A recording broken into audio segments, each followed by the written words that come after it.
In this video, I'm going to be talking about my gameplay impressions with Avowed over the last couple of days or so. I got to play about 8 to 10 hours of this during that time. Xbox was kind enough to send me over a preview build of the game to check out, so big shout out to them. Thank you for doing that. But in this video, I want to go over what exactly Avowed is. I'm going to give you more information about the gameplay loop. Things that we couldn't really deduce from our 30-minute play session at Gamescom simply because there wasn't enough time, and also because we were seeing a very small segment of the game there. Here we're going to kind of go into the open world nature of it and other mechanics in the game. So if you've been wondering more about Avowed, then watch on for some helpful information. Before I get into the gameplay itself, though, a couple things I want to mention first is that this is a preview build of the game. So some of this is subject to change between now and launch in February. I think most of this is likely to remain the same. I just can't guarantee that what I played is exactly 100% what will be there at launch.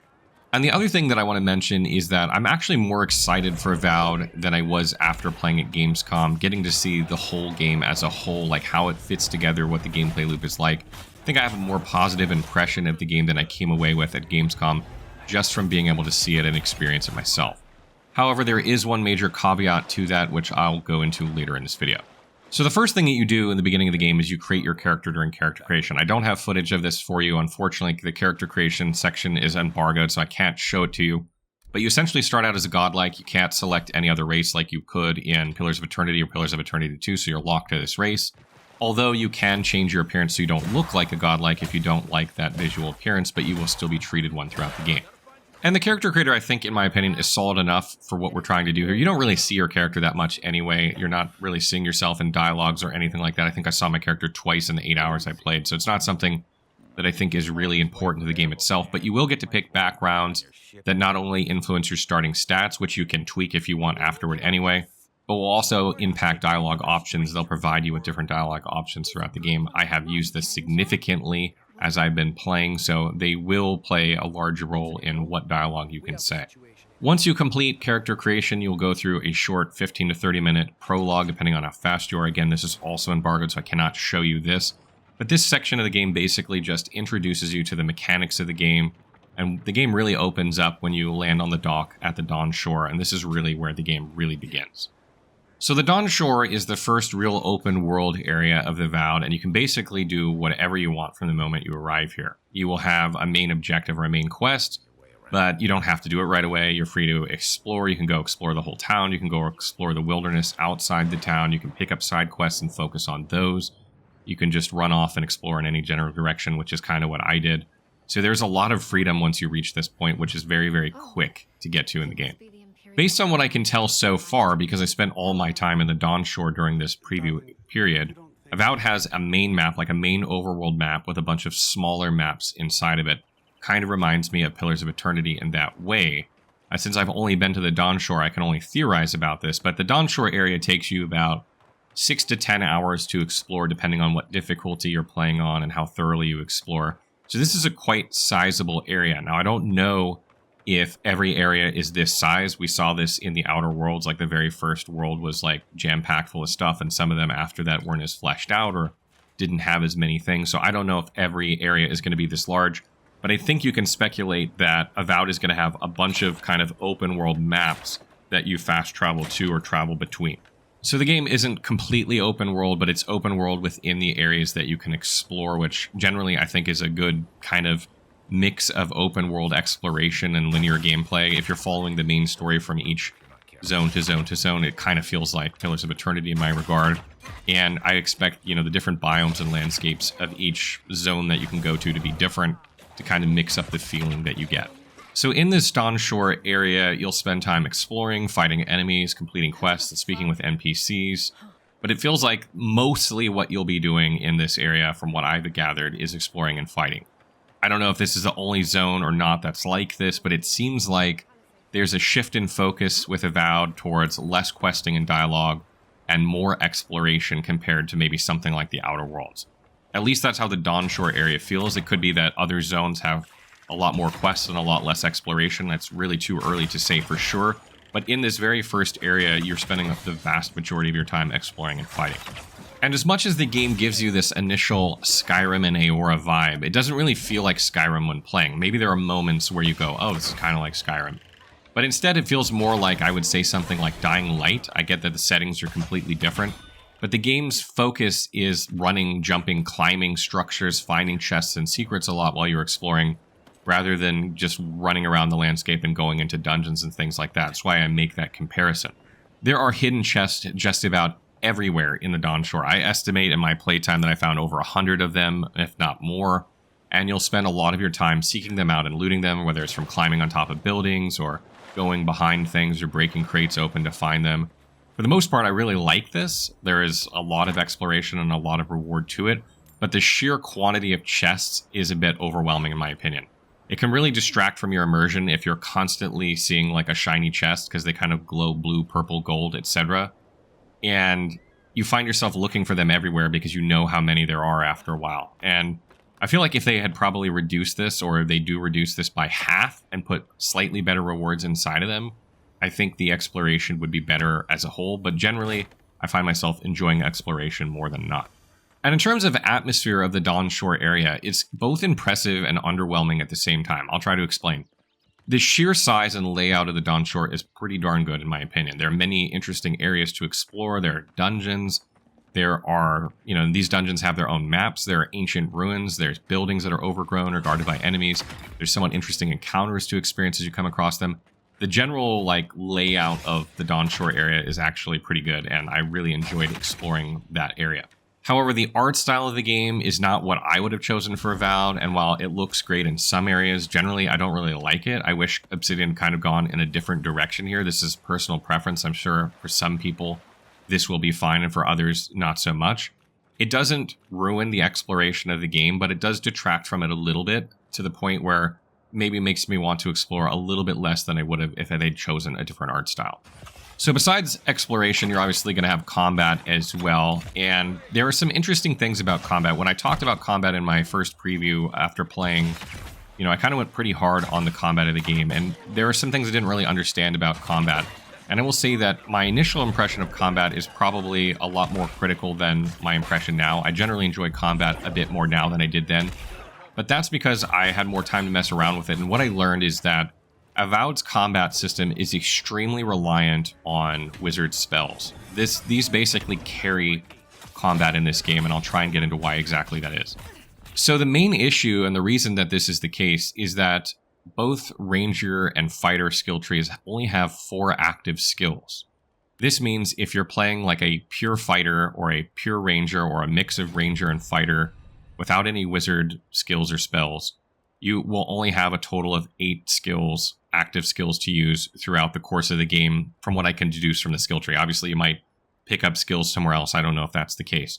But from what I've played so far, you basically have those active skills to choose from. And I got up to level 5 during the time playing, about 8 hours in. I got about level 5, like hour 6 or so.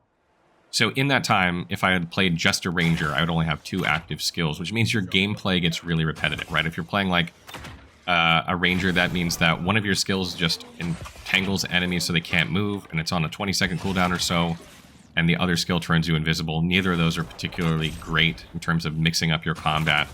If I had picked up a Fighter skill, it would make me charge into combat, which is not what I want to do as a Ranger.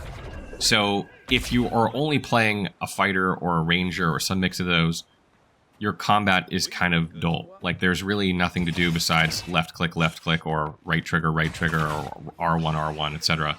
Attacking enemies over and over and over. That's basically your gameplay. But once you start mixing in wizard spells, or you pick up a grimoire and it's like your backup weapon slot, and you're casting spells on top of doing either fighter attacks with melee weapons or ranged attacks as a ranger, that's when things really start to get interesting. And there are a lot of spells that synergize with this sort of gameplay, but it almost seems impossible to me to make any sort of interesting character build, that maybe doesn't just abuse something that one-shots enemies, that doesn't have some semblance of wizard inside of it. That is to say, you're going to have a hybrid fighter-wizard or ranger-wizard or fighter-ranger-wizard.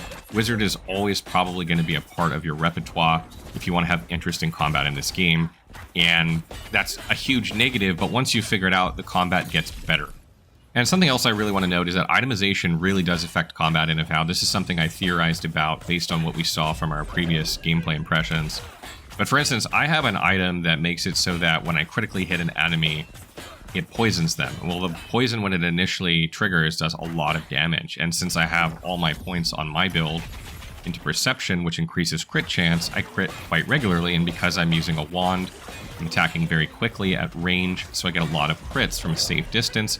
And when these trigger, they do massive damage when the poison triggers at the same time. Now, you not only get the crit damage with the poison, and I was able to kill enemies that are way higher in difficulty than me just from that random trigger of poison over and over just from one item. So I can really see how getting multiple items that make a build in this game are going to make you very, very strong.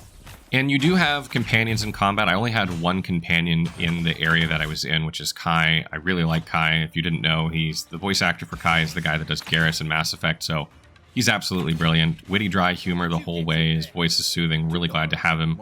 But basically in combat, what your companions are going to do is they're going to fight, and you can use their cooldown skills. As you progress the game, you're going to get more and more abilities for them to use. These each have their own cooldown.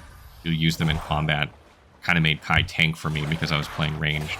And they do have a health bar, unlike the game that we shall not speak of. These companions can actually fall during combat. You can revive them, pick them up off the ground, etc. So that is a thing in this game. But you can't really outfit them with gear. I cannot find a way to outfit them with any equipment.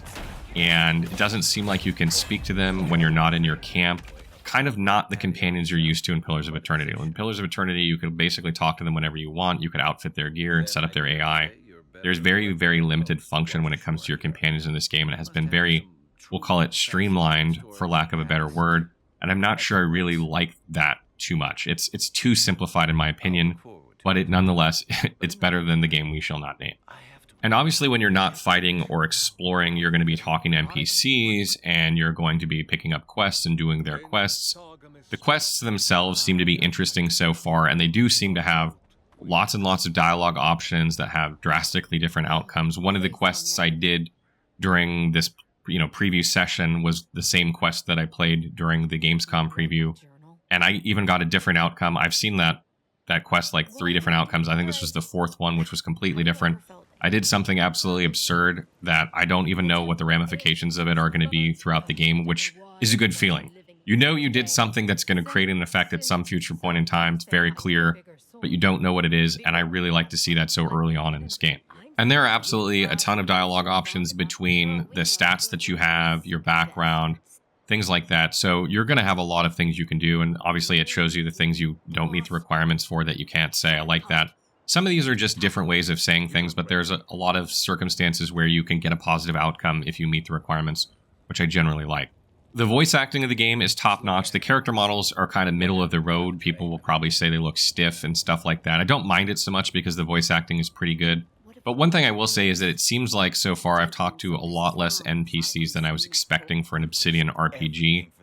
It seems like they're relying more on lore notes and exploration for their storytelling than maybe in previous titles that they've done. And I'm not sure how I feel about this as a whole. We'll have to see how the game progresses, because again, it could just be this area is lighter on that sort of content, and then maybe if you get to like a major city, then there are more NPCs to talk to and more dialogue and stuff. But the dialogue is really good. Voice acting is really good. It's kind of on par from what you would expect from Obsidian.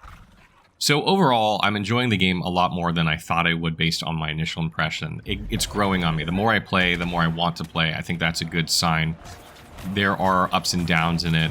Again, I don't really like the art style of the game, but it is growing on me. I think that's a really good sign. The more you understand the systems and mechanics and combat, the more enjoyable it becomes. But the big caveat that I was mentioning earlier that I want to go into is that the performance of this game is really, really bad.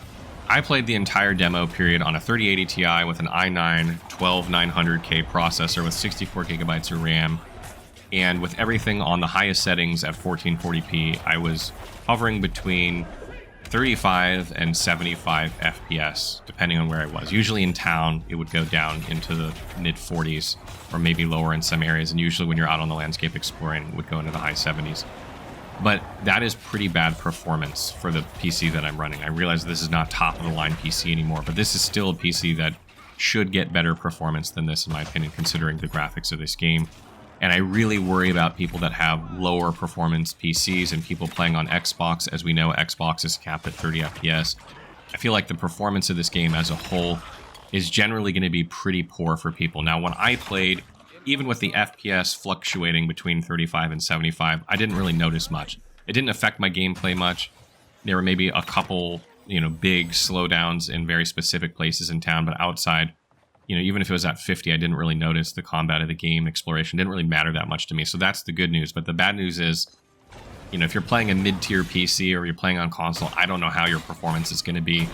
And this was a consideration I had after my initial gameplay preview, and it is still a very serious consideration I have at this point. So that kind of wraps up what I know about Avowed so far. If you guys have other questions, there are probably things I forgot to say, you can leave them in the comments and I'll try and answer them for you. I am actually more looking forward to this game than I was. I do have a good enough PC. This isn't even my best PC that I can play this game on, so I know it'll probably run fine for me, but I am concerned how it will play for other people. What do you guys make of this so far? What do you make of the mechanics of the game? Are you more excited hearing about the mechanics? Are you less excited hearing about the performance? Let me know in the comments below.